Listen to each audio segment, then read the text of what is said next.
It's 2-1 in favor of Pure.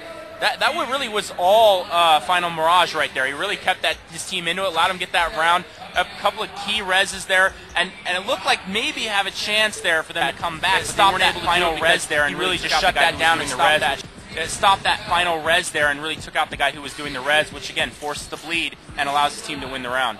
That's right, and here we have Avenged. You saw him giving money to his teammate Olby, so that absolutely. Olby can buy weapons and magic. That's something that isn't in Counter-Strike. Again, I'm Come Seaside, big Counter-Strike guy. That's one thing I'd love to have seen in Counter-Strike is the ability to give money, and I think it's a great feature of Shadowrun is that ability to say, hey, I need a couple extra $100 to buy this res or to buy a tree, and be able to get that function or get that ability so you can really be able to do that. I think it's a key factor in this game sometimes. And there we see Final Mirage, the player we were talking about earlier, moving in, taking down Avenged, but he's killed instantly by the Troll Redeemer. Another res right here, good one right there. Being brought back up to life, he gets his teammate up immediately. Yep. Now, right now, they need to protect the guy at the top of the chain. Yep. That would be the other elf, Oldby. Oldby, if he dies, then Avenged will start to die, and then after that, Chillax will bleed out. That's one thing, too, is that even though these early deaths get rezzed, you're creating that chain of deaths. If somebody at the top of the chain dies, the people underneath die. So even if you're not reducing the number of players you're facing, you are creating that potential for that domino effect. And we see Oldby picking up the final kill. Pure up now 3-1 on Secret Weapon in this first game of Attrition.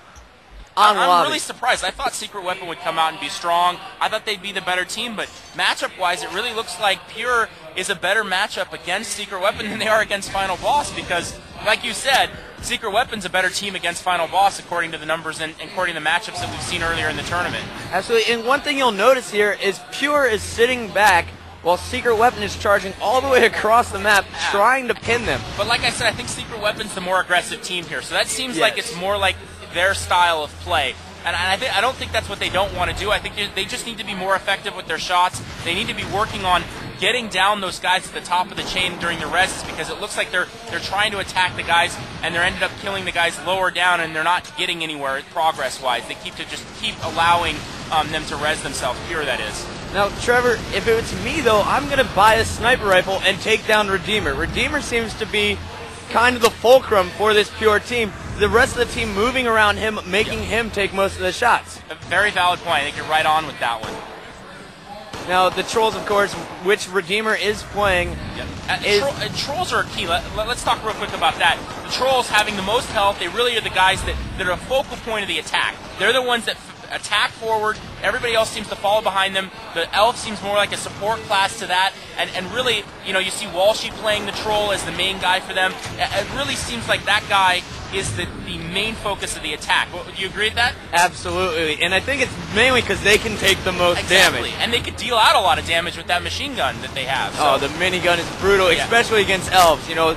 And now we see Pure just on fire. Redeemer 7 kills, Chillax the Human with 10. And it looks like it's Oldby with only 2 kills, but he's the second on the money. You know, he's getting the res, is getting his teammates back. The sword too is a big part of the weapon for the Troll too. That ability to go in and really just do a ton of melee damage against someone is important as well. Definitely true here, Trevor. And we're looking off, and it seems to be the same opening move every round. We see Avenged looking to the left with the rifle. They have a quick rifle fight. All the grenades get tossed, and you see Redeemer, the Troll, picking up a kill on Soldier. And if you're Secret Weapon, why have you not changed up your strategy? I mean, I think that maybe they see an opening or a weakness in their strategy they're on, and they seem that they think they can attack and be successful. But like you said, if something isn't working, you've got to make some changes. You've got to try to mix things up and try to be successful in another area. And they haven't shown the willingness to make those changes. And here it looks like Bucko trying to make that happen. Bucko, the Troll for Secret Weapon, is pushing in, and you see Chillax and Avenged double shotting in there. Little team shooting, pulling out the SMG, trying to get the res up mid-battle. He's got 2 guys chasing him. Yes, he was able to get the res, but he dies immediately, so now he is bleeding out. Redeemer, the Troll, being picked up as well. I think his teammate rezzed him, though, because, again, when you're bleeding out, if one of your teammates does a res on you, it instantly wipes that and attaches you to that new person. So I think that's what you saw there at the end. So it looks like we have a res triangle going. If you take out any of those players, the other 2 are going to start to bleed. And now Pure humping the body of the troll. Yeah, a little bit of disgrace right there. 5-1 score, and it looks like Pure is running away with this first map. There, I really think at this point, again, you've got that ability when you get behind to catch up, and it gives you a little bit of an advantage. It's similar to the way Counter-Strike is as well. They start giving you more and more money. Shadowrun does the same thing. You get behind, it makes it easier to cast magic, it makes it easier for you to catch back up. Go ahead. Right. Now Pure humping the body of the troll. Yeah, a little bit of disgrace right there. 5-1 score, and it looks like Pure is running away with this first map. There, I really think at this point, again, you've got that ability when you get behind to catch up, and it gives you a little bit of an advantage. It's similar to the way Counter-Strike is as well. They start giving you more and more money. Shadowrun does the same thing. You get behind, it makes it easier to cast magic, it makes it easier for you to catch back up. Go ahead. Right. Now, in Shadowrun, they call it the karma system. Yeah, karma. Thank you. One team is winning by much more, they don't give you more money, but they allow you, they make your magic stronger, take less pips. Similar concept in Counter-Strike. Exactly. Yeah. So, Shadowrun, extremely balanced, but if you're the team that's up, you need to not just sit back, you need to end it strong. Otherwise, the other team could very easily come back. I tend to see, too, and maybe this is just an error in assessment, but they tend to use the anti-magic grenades a lot when you get in an advantage like that to try to limit the other team from coming back, because they're going to be so heavy on the magic with the karma system. So they try to use that anti-magic to maybe counter that a little bit.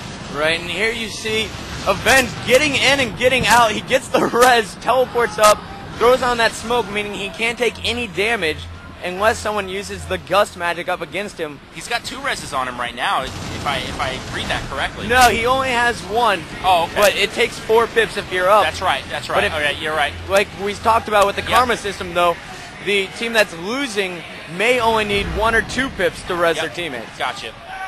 So right now, watching as they set up here, it looks like, oh, there we go. Excuse me, I just look back. 6-1, so they do pick up the first map. Pure dominating that first map. I mean, dominating. Why don't you tell us what the next map's going to be? Now, this next map is going to be Extraction on Nerve Center. Now, what are you looking for? Unlike Attrition, I'm going to look for the minigun to be used by Bucko to clear the bodies in this one. Yep, absolutely. Now, in Attrition, like we said, you cannot clear the bodies unless you use that artifact, the one thing we only saw in round 1 ever being used. It also seems like, too, in Attrition, when you have that ability to clear the bodies, you see a lot of sniper